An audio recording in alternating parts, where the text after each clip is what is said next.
Hello बच्चों, आज हम करेंगे इलेक्ट्रिसिटी का पार्ट 2। क्लास 10th का करंट इलेक्ट्रिसिटी का पार्ट 2 हम लोग आज कर रहे हैं। पिछले क्लास में हमने पढ़ा चार्जेज और उसके बिहेवियर और उसके प्रॉपर्टी। आज हम लोग पढ़ेंगे कि करंट इलेक्ट्रिसिटी क्या है। What is current electricity? Current किसको कहेंगे,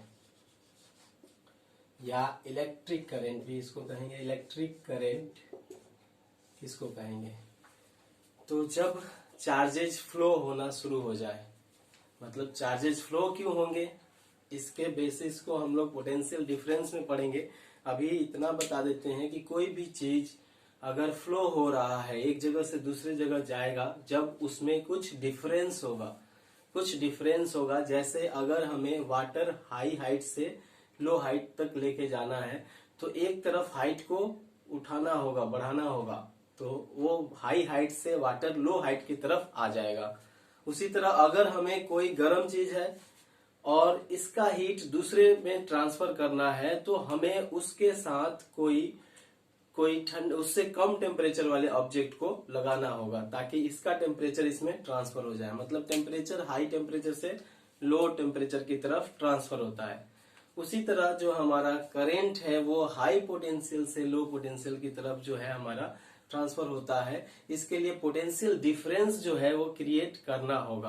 पोटेंशियल डिफरेंस कैसे क्रिएट करेंगे वो हम लोग पोटेंशियल डिफरेंस में पढ़ेंगे। अभी हम लोग करंट के बारे में पढ़ते हैं कि क्या होता है current.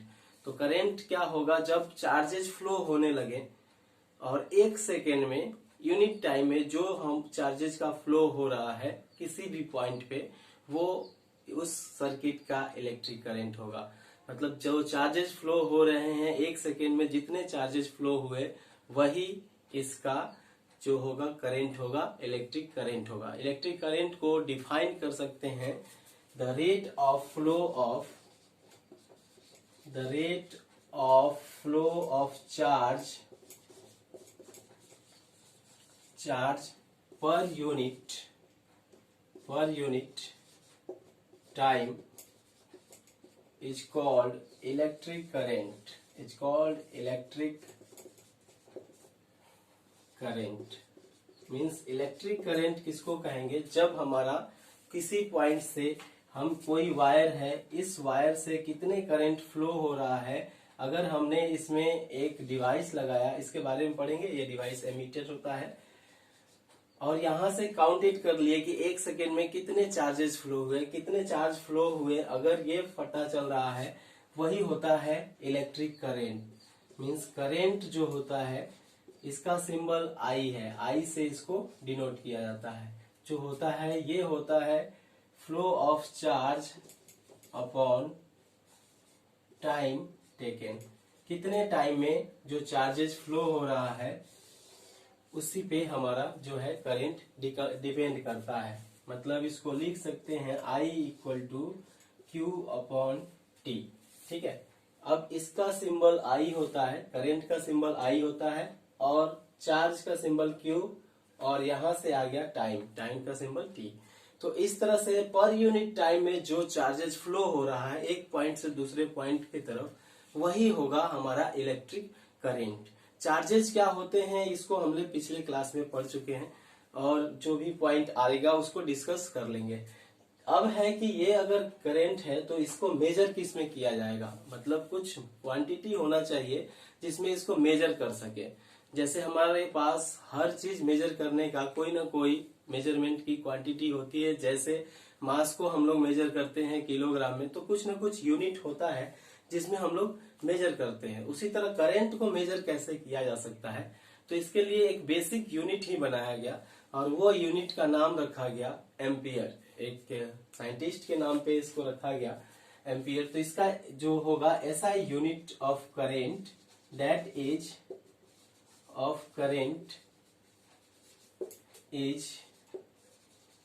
Ampere.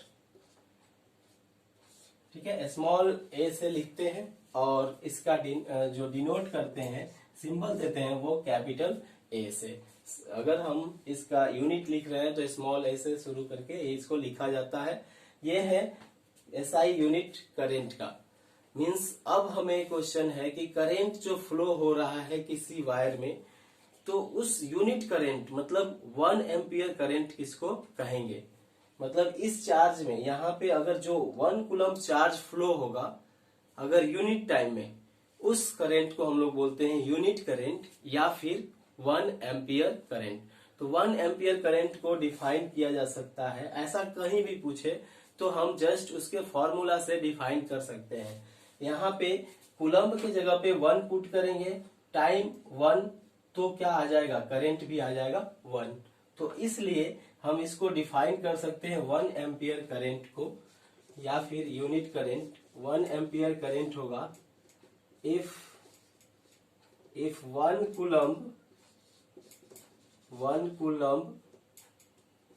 coulomb charge is flowing in unit time or per second unit time, then this is 1 ampere current. 1 ampere current, ठीक है। मतलब इसका मीनिंग ये हुआ कि जब हमारा जो करंट है 1 एम्पियर कब होगा, जब उस सर्किट में 1 कूलम्ब का जो चार्ज फ्लो हो रहा हो। मतलब कोई सर्किट है, इसमें से जो चार्ज फ्लो हो रहा है वो 1 कूलम्ब है और जो टाइम देखा गया वो 1 सेकेंड है। इसमें जितने भी चार्जेस फ्लो होंगे इसी को हम लोग कहेंगे इलेक्ट्रिक करंट, इसी को बोलेंगे 1 एम्पियर इलेक्ट्रिक करंट, ठीक है। तो ये इलेक्ट्रिक करंट है। अब हम लोग देखेंगे कि इलेक्ट्रिक करंट से एक और डिफिनीशन जो पीछे छूटा हुआ है उसको डिफाइन किया जाता है। वो क्या है, वो है 1 कूलम्ब। 1 कूलम्ब को भी यहां से डिफाइन कर सकते हैं। यहां से Q इक्वल टू हो जाएगा I, इधर जाएगा तो multiply by T, I multiply by T, ये हो जाएगा हमारा Q का वैल्यू। तो 1 कूलम्ब चार्ज कब को कैसे डिफाइन कर सकते हैं, when in a circuit the current will be 1 ampere for 1 second, the current flow will be 1 ampere for 1 second, then this is called 1 coulomb charge। अगर किसी सर्किट में 1 एम्पियर करंट मिले और ये 1 सेकेंड तक फ्लो हो रहा हो तो हम बोलेंगे कि वो जो था करंट, वो जो चार्ज फ्लो हुआ वो 1 कूलम्ब चार्ज था। 1 कूलम्ब चार्ज को हम लोग कैसे डिफाइन कर सकते हैं, 1 coulomb charge, if current in a circuit is 1 ampere and it flow for 1 second, then this charge is called 1 coulomb charge. 1 coulomb charge, ठीक है। तो ऐसे हम लोग इसको डिफाइन कर सकते हैं। 1 कूलम्ब चार्ज को कैसे डिफाइन कर सकते हैं, अगर किसी सर्किट में 1 एम्पियर का करंट 1 सेकेंड के लिए फ्लो हो रहा है तो जो चार्ज उसमें होगा उस सर्किट में वो चार्ज होगा 1 कूलम्ब का चार्ज, ठीक है। अगर इसको इस तरह से डिफाइन करते हैं तो इसलिए इस बात को ध्यान दीजिए कि इसको हम लोग ऐसे डिफाइन किया जा सकता है करंट की हेल्प से कि अगर 1 सेकेंड तक अगर किसी सर्किट में 1 एम्पियर का करंट फ्लो हो रहा है तो वो करंट अगर 1 एम्पियर हो और 1 सेकेंड के लिए फ्लो हो रहा है तो जितने चार्जेस से फ्लो हो रहा है वो चार्ज 1 कूलम्ब चार्ज होगा, ठीक है। तो इसके बाद हम लोग पढ़ते हैं कि इसका एसआई यूनिट क्या होगा। एसआई यूनिट हम लोग पढ़ चुके हैं एम्पियर। अब हम लोग पढ़ेंगे कि जो करंट है उसको डायरेक्शंस है या नहीं है, और है तो क्या है और हम लेते कैसे हैं। तो डायरेक्शन ऑफ इलेक्ट्रिक करंट, ठीक है। तो चलिए डायरेक्शन के बारे में पढ़ते हैं। Direction of electric current, direction of electric current, जो भी इलेक्ट्रिक करंट है उसका डायरेक्शन क्या होगा।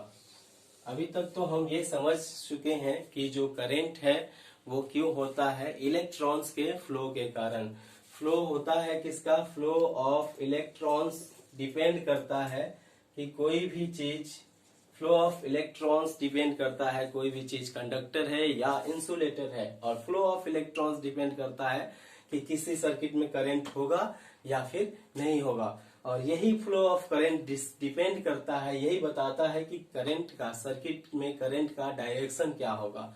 ठीक है, तो करंट के डायरेक्शन को समझने के लिए एक फिगर से, डायग्राम से हम लोग समझते हैं कि हमारे पास जितने भी ऑब्जेक्ट हैं, जो भी ऑब्जेक्ट हैं वो न्यूट्रल कंडीशन में है। ये हमारे पास एक कंडक्टर है जिसमें प्लस और माइनस इक्वल अमाउंट में है। इस कंडक्टर में प्लस और माइनस इक्वल अमाउंट में है। जैसे ही इस कंडक्टर में हम कोई यहाँ पर एक बैटरी कनेक्ट करते हैं जिसका माइनस टर्मिनल और यहाँ पे प्लस टर्मिनल, तो होता क्या है, इस माइनस टर्मिनल को कनेक्ट करने से क्या होता है, देखिए इसको हम चार्जेस ही देते हैं। ये न्यूट्रल कंडीशन में है, equal number of plus equal number of minus. अब क्या होगा, यहाँ से माइनस चार्जेज जो है ये प्लस आने से ये प्लस क्या करेगा, इस माइनस को अपने तरफ खींचेगा। तो यहाँ से इलेक्ट्रॉन्स जंप करेंगे यहाँ पर, तो जो नेक्स्ट यहाँ पे बचेगा वो सिर्फ और सिर्फ पॉजिटिव चार्ज बच जाएगा। और यहाँ हो गया पॉजिटिव और नेगेटिव, इधर फिर से आपको ये आके इसको न्यूट्रल करेगा। नेक्स्ट टर्म में क्या होगा, नेक्स्ट टर्म में देखिए क्या होगा, ये जो प्लस है ये प्लस क्या करेगा, इसको अपने तरफ खींचेगा, इसके माइनस को अपनी तरफ अट्रैक्ट करेगा। तो माइनस को अट्रैक्ट करते ही ये हो जाएगा प्लस माइनस न्यूट्रल, और ये बच जाएगा प्लस, ये प्लस माइनस और ये plus minus. Again same phenomena होगा, ये प्लस इस माइनस को अपने तरफ अट्रैक्ट करेगा। ठीक है, कोई कह सकता है कि सर ये प्लस इसको क्यों नहीं अट्रैक्ट करेगा, ऑलरेडी यहाँ पे एक प्लस है जो कि माइनस से इसको अट्रैक्ट किया है। तो ये क्या करेगा, इसको अट्रैक्ट करेगा प्लस माइनस, और इस माइनस को अट्रैक्ट करेगा तो प्लस, और ये माइनस यहाँ आ गया। मतलब इससे इलेक्ट्रॉन यहाँ मूव किए थे और यहाँ से इलेक्ट्रॉन इस पे मूव किए थे। अब और ये सारे चीज बहुत ही कम टाइम में होता है, बहुत ही कम टाइम में होता है। जो भी ये होता है इलेक्ट्रॉन्स का ट्रांसफर, इलेक्ट्रॉन्स जो आते हैं ये बहुत कम टाइम में इतने ट्रांसफर होता है। तो यहाँ पे बच गया प्लस और यहाँ पे प्लस माइनस। नेक्स्ट स्टेप में सेम कंडीशन होगा, ये जो प्लस है यहाँ से जो माइनस है इस पे आ जाएगा, तो ये प्लस माइनस, ये भी प्लस माइनस और ये भी न्यूट्रल हो जाएगा। लेकिन ये क्या हो जाएगा, प्लस, यहाँ से माइनस मूव करके चला गया इस पे। अब क्या होगा, अब हमारे पास ये जो लास्ट वाला माइनस है वो इस पे आएगा। लास्ट स्टेप में हम क्या देख रहे हैं कि प्लस चार्ज किधर मूव कर रहा है, प्लस चार्ज जो है वो राइट साइड की तरफ मूव कर रहा है, जबकि इलेक्ट्रॉन्स का मोशन कैसा है, नेगेटिव साइड में। इलेक्ट्रॉन्स का मोशन जो है वो लेफ्ट साइड में है। इलेक्ट्रॉन्स लेफ्ट में मूव कर रहा है तो प्रोटॉन जो पॉजिटिव चार्ज है वो राइट में मूव करता हुआ लग रहा है। एक्चुअली ये मूव नहीं कर रहा है, ये तो वहीं पर है अपने जगह पे, ये भी वहीं पर जगह पे है। लेकिन अगर हम अचानक से देखें तो ऐसा लगेगा प्लस इधर जा रहा है, और इसी कारण से हमें कन्वीनियंट हो डायरेक्शन लेने में, तो इसीलिए हम लोग पॉजिटिव डायरेक्शन को ही ले लेते हैं करंट का डायरेक्शन। मतलब करंट का जो डायरेक्शन होगा वो होगा opposite to the flow of electron. The direction of current is the direction of, देखिए ये इलेक्ट्रॉन्स इधर फ्लो हो रहा था तो प्रोटॉन लग रहा है, जो पॉजिटिव चार्ज है वो इधर फ्लो हो रहा है, तो इसी को पॉजिटिव चार्ज को हम लोग ले लेते हैं करंट का डायरेक्शन। लेकिन एक्चुअली में इलेक्ट्रॉन्स दूसरे तरफ जा रहे होते हैं, लेकिन करंट का डायरेक्शन हम लोग उसके अपोजिट में लेते हैं। तो लिखेंगे the direction of current is opposite to the direction of flow of electrons. ठीक है, इलेक्ट्रॉन्स जिधर फ्लो कर रहे हैं उसके उल्टा, उसके अपोजिट में हमारा करंट का डायरेक्शन होगा, ये याद रखना है। मतलब यहां से हमें पता चला कि करंट के पास एक डायरेक्शन होगा। जो इलेक्ट्रिक करंट है उसके पास डायरेक्शन होगा। फिर भी इलेक्ट्रिक करंट एक स्केलर क्वांटिटी है। क्यों है इसको समझते हैं। It is a scalar quantity, ठीक है। स्केलर क्वांटिटी हमारे सिलेबस तक स्केलर क्वांटिटी सही है, नहीं तो ये इसको रखा गया है एक अलग क्वांटिटी में, that is tensor quantity. Tensor quantity अगर एग्जाम में टेंसर क्वांटिटी नहीं दे सकता है, अगर दे तो टेंसर क्वांटिटी ही ठीक करना है। तो टेंसर क्वांटिटी क्या होता है, जो कि ऐसे क्वांटिटीज हैं जो स्केलर रूल को नहीं फॉलो, स्केलर रूल की तरह दिखते हैं और वेक्टर रूल को फॉलो नहीं करते हैं।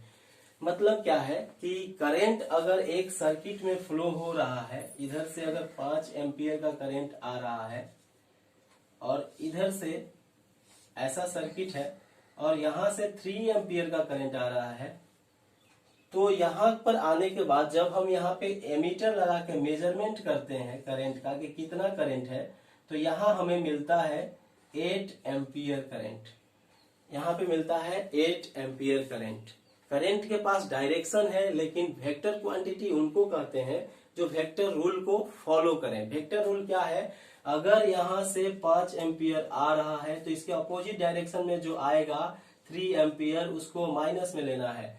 मतलब ये दोनों आ रहे हैं तो जो रिजल्टेंट आना चाहिए वो 2 एम्पियर आना चाहिए अकॉर्डिंग टू वेक्टर लॉ। मतलब वेक्टर लॉ को ये फॉलो नहीं करता है। इसके पास डायरेक्शन है लेकिन वेक्टर लॉ को फॉलो नहीं करता है। वेक्टर लॉ क्या है, अगर हमारे पास यहाँ से 5 एम्पियर करंट आया, इधर से 3 एम्पियर करंट आया, तो इधर 2 एम्पियर करंट जाना चाहिए। ये वेक्टर लॉ है, ये है वेक्टर का एडिशन लॉ, ठीक है। वेक्टर का एडिशन लॉ है कि 2 करंट आएगा, जो अपोजिट डायरेक्शन में होगा वो सब्ट्रैक्ट हो जाता है, तो यहाँ पे 2 एम्पियर करंट आना चाहिए, बट आ रहा है कितना, 8 एम्पियर करंट।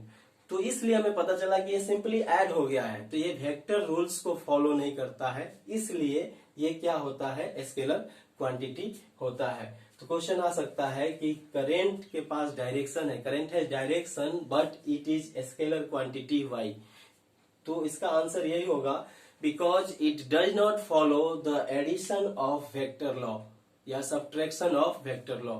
ये इसको फॉलो नहीं करता है, वेक्टर लॉ को फॉलो नहीं करता है। तो लिख देंगे यहाँ पे, because it does not follow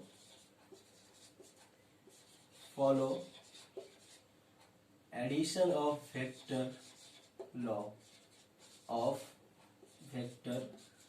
law, इसलिए वेक्टर लॉ के एडिशन को फॉलो नहीं करता है, इसलिए इसको स्केलर क्वांटिटी रखा गया है। इसके पास मैग्नीट्यूड और डायरेक्शन दोनों ही है, मैग्नीट्यूड और डायरेक्शन दोनों ही है, सिर्फ इस लॉ को नहीं फॉलो करने के कारण इसको रखा गया है स्केलर क्वांटिटी में, या फिर इसको टेंसर क्वांटिटी कह दिया जाएगा, जो कि स्केलर क्वांटिटी की तरह हो। अब इसको पूरा स्केलर क्वांटिटी नहीं कह सकते क्योंकि इसके पास तो डायरेक्शन है, इसके पास वेक्टर क्वांटिटी भी नहीं कह सकते क्योंकि ये वेक्टर रूल को फॉलो नहीं करता है, वेक्टर लॉ को फॉलो नहीं कर रहा है।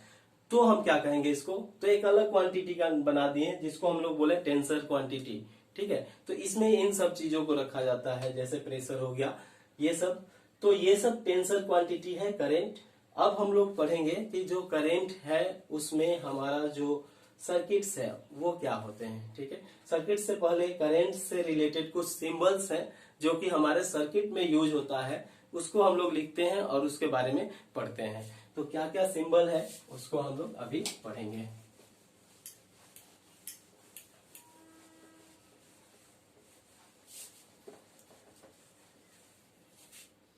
तो है हमारा सिंबल में लिखेंगे इलेक्ट्रिकल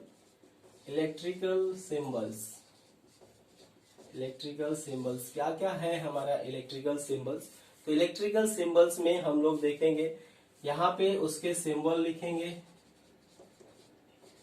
और उस डिवाइस या इक्विपमेंट का नेम लिखेंगे, ठीक है। तो सबसे पहला जो हम नाम लिखते हैं वो देखते हैं जो हमारा सेल है। सेल क्या होता है, सेल का डिफिनेशन होगा, it is a device which convert chemical energy into electrical energy. ये क्या होता है? It is a device which convert chemical energy into electrical energy. इसको लिख लेंगे, आप लोग पढ़े भी होंगे। इसको ऐसे डिनोट किया जाता है, ये बड़ा वाला प्लस और छोटे वाले को माइनस। बड़े वाले सिंबल को हम लोग बोलते हैं प्लस और छोटे वाले को माइनस, ठीक है। तो देखिए प्लस और ये है माइनस। अब इसको देखिए, ये चीजें अगर आपको यहाँ पे एक सर्किट में दिया हो तो हमेशा बड़े वाले की तरफ से करंट दिखाते हैं। अभी हम पढ़े कि पॉजिटिव डायरेक्शन को इलेक्ट्रॉन इधर फ्लो होगा, लेकिन पॉजिटिव डायरेक्शन को हम लोग क्या कहेंगे? करंट का डायरेक्शन। तो करंट हमेशा प्लस से निकलता हुआ दिखाएंगे। यही हम लोग अभी पढ़े थे, डायरेक्शन ऑफ करंट। करंट को अगर हमें किसी सर्किट में दिखाना है तो क्या दिखाएंगे कि जहां प्लस है, जो प्लस टर्मिनल है, वहां से करंट निकलता हुआ दिखना चाहिए। इसके बाद हम लोग देखते हैं बैटरी। बैटरी का सिंबल क्या होगा? बहुत सारे सेल को मिला दिया जाए, group of cell is called battery. बहुत सारे सेल को अगर मिला दिया जाए तो हमें बैटरी बनता है। तो ये बैटरी का सिंबल है, ठीक है। नेक्स्ट है बल्ब। बल्ब का सिंबल कैसा होता है? तो बल्ब के सिंबल के लिए हम लोग ऐसा यूज करते हैं, ये बल्ब का सिंबल है, ठीक है। बल्ब के लिए हम लोग इलेक्ट्रिकल सिंबल में इस तरह से यूज करेंगे। स्विच का कैसा है? देखिए, स्विच अगर ऑन पोजीशन में हो तो स्विच ऑन पोजीशन के लिए ये हम लोग दिखाते हैं। स्विच ऑन के लिए हम लोग ये दिखाते हैं, स्विच ऑन। ये एक समझ लीजिए हमारे लैब में इस तरह का करना होता है, इस तरह से रखा रहता है। जैसे हमारे पास दो प्लेट है, यहाँ पे माइनस चार्ज और प्लस चार्ज, इसके बीच में कोई भी चीज रखें, अगर कोई एक कंडक्टर रख दिए तो ये चार्जेस का फ्लो कराना शुरू कर देगा। ये डॉट यही दिखाता है कि ये चार्जेस का फ्लो हो रहा है, मतलब स्विच ऑन है। इसको दूसरा नाम बोल सकते हैं क्लोज्ड। क्लोज्ड मतलब ये क्लोज्ड स्विच भी बोल सकते हैं। दूसरा है स्विच जो है ऑफ पोजीशन में हो। स्विच ऑफ पोजीशन में हो तो ये हटा देंगे। ये हट जाने के बाद जो करंट है वो फ्लो नहीं होगा। तो ये हो गया स्विच ऑफ पोजीशन में। अगर नेक्स्ट है हमारे पास, इसके बाद हो गया हमारा, अगर हमें सर्किट में रेजिस्टेंस दिखाना है, रेजिस्टेंस दिखाना है तो रेजिस्टेंस का सिंबल ये होता है। रेजिस्टेंस के बारे में हम लोग पढ़ेंगे, अभी सिंबल देखते हैं कि रेजिस्टेंस का सिंबल क्या होगा, ठीक है। रेजिस्टेंस के बाद रियोस्टेट, इसके बारे में पढ़ेंगे। रियोस्टेट या फिर इसको बोलते हैं वेरिएबल रेजिस्टेंस भी बोला जाता है, वेरिएबल रेजिस्टेंस। बिल्कुल ब्रीफ में पढ़ेंगे वेरिएबल रेजिस्टेंस के बारे में हम लोग। वेरिएबल रेजिस्टेंस का सिंबल कई बार ऐसे शो किया जाता है, या फिर वेरिएबल रेजिस्टेंस का सिंबल कई बार ऐसे शो किया जाता है। इसको वेरिएबल रेजिस्टेंस से करंट को बढ़ा या घटा सकते हैं। ऐसे हम लोग लाए, करंट जो है वो घट जाएगा, इधर की बढ़ जाएगा, ऐसा हम लोग कर सकते हैं। इससे ये होता है वेरिएबल रेजिस्टेंस। जो नेक्स्ट हमारा है वो है एमीटर। एमीटर क्या होता है? जो कि एक डिवाइस है, करंट को मेजर करने के लिए यूज होता है। इसको भी हम लोग डिटेल्स में पढ़ेंगे आने वाले लेक्चर में। प्लस और माइनस ए से डिनोट किया जाता है। ए मिला मीन्स समझ जाएंगे कि ये एमीटर लगा है और ये रीडिंग देगा किसका? करंट का। कई बार क्वेश्चन पूछता है सर्किट में, एमीटर लगा देता है, बोलता है कि एमीटर का रीडिंग बताइए। एमीटर है तो किसका रीडिंग देगा? करंट का रीडिंग देगा। नेक्स्ट है वोल्ट मीटर। वोल्ट मीटर जो है ये ऐसे कनेक्ट रहता है, V प्लस और माइनस। ये पोटेंशियल डिफरेंस, दो पॉइंट के बीच में कितना पोटेंशियल डिफरेंस है, इसको मेजर करता है वोल्ट मीटर, ठीक है। इसके अलावा एक है गैल्वेनोमीटर, जो स्मॉल करंट को डिटेक्ट करता है, छोटा क्वांटिटी है करंट का तो उसको मेजर करता है गैल्वेनोमीटर। गैल्वेनोमीटर को G से डिनोट कर दिया जाता है, G, ठीक है। या फिर कई बार इसमें ऐसे नीडल्स लगा करके भी इसको शो किया जाता है। तो ये कुछ सिंबल्स हैं जो इलेक्ट्रिक